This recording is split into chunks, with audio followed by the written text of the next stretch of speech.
లోక్సభ ఎన్నికల్లో ప్రతిపక్షాల విష ప్రచారాన్ని ప్రజలు తిప్పికొట్టారన్నారు ప్రధాని మోదీ. తమ విజయాన్ని తక్కువ చూపించే ప్రయత్నం చేస్తున్నాయని విమర్శించారు. రాజ్యసభలో రాష్ట్రపతి ప్రసంగానికి ధన్యవాద తీర్మానంపై ప్రసంగించారు ప్రధాని మోదీ. 60 ఏళ్ల తర్వాత తొలిసారి ఒకే పార్టీ వరుసగా మూడోసారి అధికారంలోకి వచ్చిందన్నారు.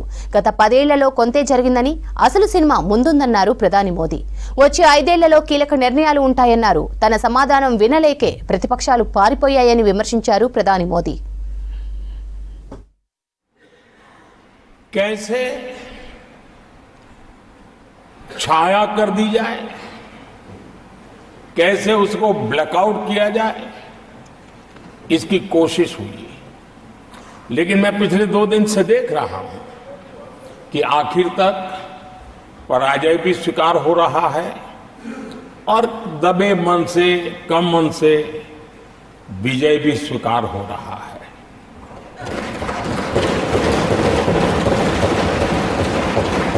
आदरणीय सभापति जी, कांग्रेस के हमारे कुछ साथियों को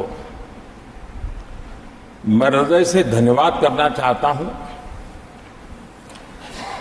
क्योंकि नतीजे आए तब से हमारे एक साथी की तरफ से मैं देख रहा था, उनकी पार्टी उनको समर्थन तो नहीं कर रहे थे, लेकिन अकेले झंडा लेकर दौड़ रहे थे। और मैं कहता हूं, वो जो कहते थे उनके मुंह में घी शक्कर। और ये मैं क्यों कह रहा हूं? क्योंकि उन्होंने बार बार ढोल पीटा था 1/3 सरकार। इससे बड़ा सत्य क्या हो सकता है कि हमारे 10 साल हुए हैं, 20 और बाकी है। 1/3 हुआ है, 1/3 हुआ है, 2/3 बाकी।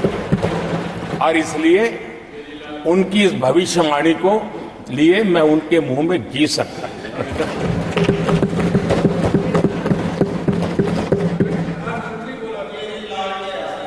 आदरणीय सभापति जी, 10 वर्षों के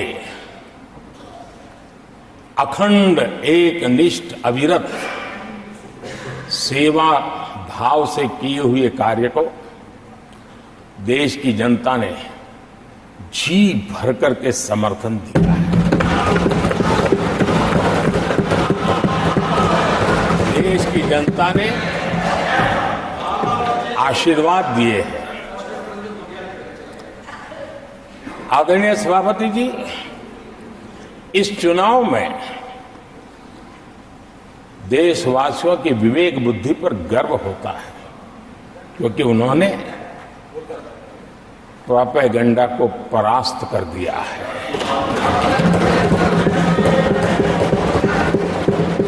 देश की जनता ने परफॉर्मेंस को प्राथमिकता दी है। भ्रम की राजनीति को देशवासियों ने ठुकराया है और भरोसे की राजनीति पर विजय की मोहर लगा।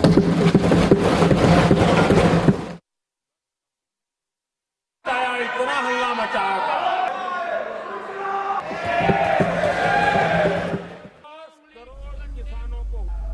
పార్లమెంటు ముందు ఆందోళన చేశారు విపక్ష పార్టీల ఎంపీలు. రాజ్యసభలో ప్రతిపక్ష నేతకు మాట్లాడడానికి సమయం ఇవ్వకపోవడాన్ని నిరసిస్తూ వాకౌట్ చేశారు. ఆ తర్వాత పార్లమెంటు ముందు ధర్నా చేశారు. ప్రభుత్వానికి వ్యతిరేకంగా నినాదాలు చేశారు. ప్రధాని మోదీ సభలో అన్ని అబద్ధాలే చెప్తున్నారని ఆరోపించారు విపక్ష సభ్యులు.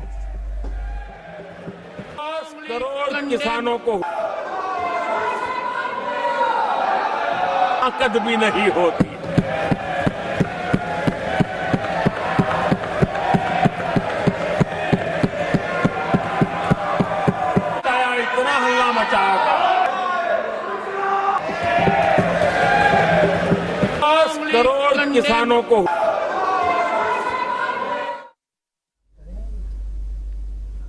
పార్లమెంటు ముందు ఆందోళన చేశారు విపక్ష పార్టీల ఎంపీలు. రాజ్యసభలో ప్రతిపక్ష నేతకు మాట్లాడడానికి సమయం ఇవ్వకపోవడాన్ని నిరసిస్తూ వాకౌట్ చేశారు. ఆ తర్వాత పార్లమెంటు ముందు ధర్నా చేశారు.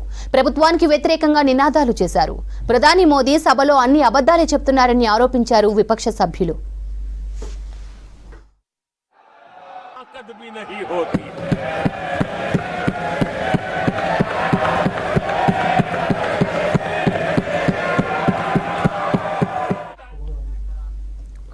రాజ్యసభలో ప్రధాని మోదీ ప్రసంగిస్తుండగా గందరగోళ పరిస్థితులు నెలకొన్నాయి. ప్రధాని మోదీ మాట్లాడుతుండగా ప్రతిపక్ష నేతకు మాట్లాడే అవకాశం ఇవ్వాలని ఆందోళన చేశాయి ప్రతిపక్షాలు.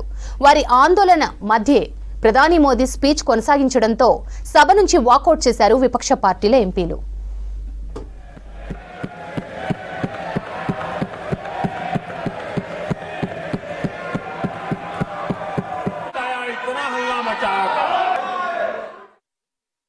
माननीय सदस्यगण, अत्यंत दर्दनाक, पीड़ादायक, अमर्यादित आचरण से देखकर मैं हूं।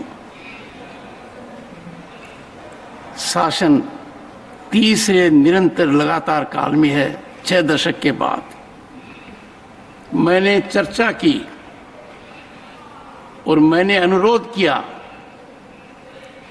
कि प्रतिपक्ष के नेता को बिना बेरोक टोक बोलने का सुअवसर दिया। आज वो सदन छोड़कर नहीं गए हैं, मर्यादा छोड़कर गए हैं। आज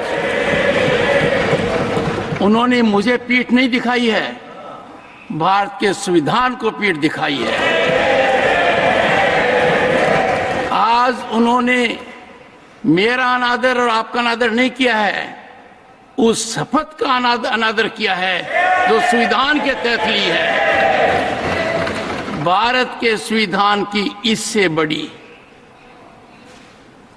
अपमानित बात नहीं हो सकती। ऐसा कैसे हो सकता है? House of elders, the upper house, हमें देश का मार्गदर्शन करना है। मैं उनके आचरण की भर्त्सना करता हूं। देश के 140 करोड़ लोग इसे हाथ होंगे। सदन का मतलब है सत्ता पक्ष की बात सुनो जब आपने अपनी पूरी बात कह दी। माननीय सदस्यगण, आप सब जानते हैं कल देर रात तक चर्चा रखी गई, हर सदस्य को मौका दिया गया। It is an occasion where they have challenged Indian Constitution. They have outraged the spirit of Indian Constitution. They have disregarded the oath they have undertaken. मैं इस कुर्सी पर बैठकर इतना दुखी हूं कि भारत के संविधान का इतना बड़ा अपमान, इतना बड़ा मजाक। भारत का संविधान हाथ में रखने की किताब नहीं है, जीने की किताब है। मैं आशा करता हूं कि वो आत्मचिंतन करेंगे, मंथन करेंगे, अपने दिल को टटोलेंगे और कर्तव्य पर आएंगे।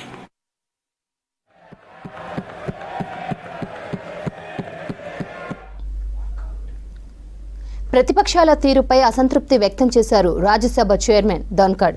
ఎంత చెప్పినా వినకుండా వాకౌట్ చేయడం బాధాకరమన్నారు ఉపరాష్ట్రపతి జగదీప్ ధన్ఖడ్. ప్రధాని మోదీ మాట్లాడే సమయంలో ఆందోళన చేయడం సరికాదన్నారు.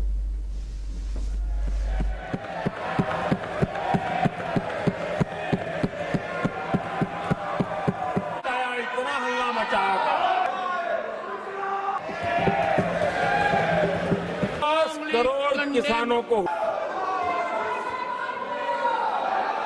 ताकत भी नहीं होती।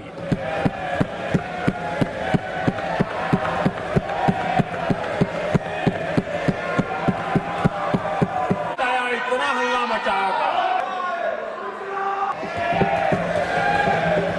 10 करोड़ किसानों को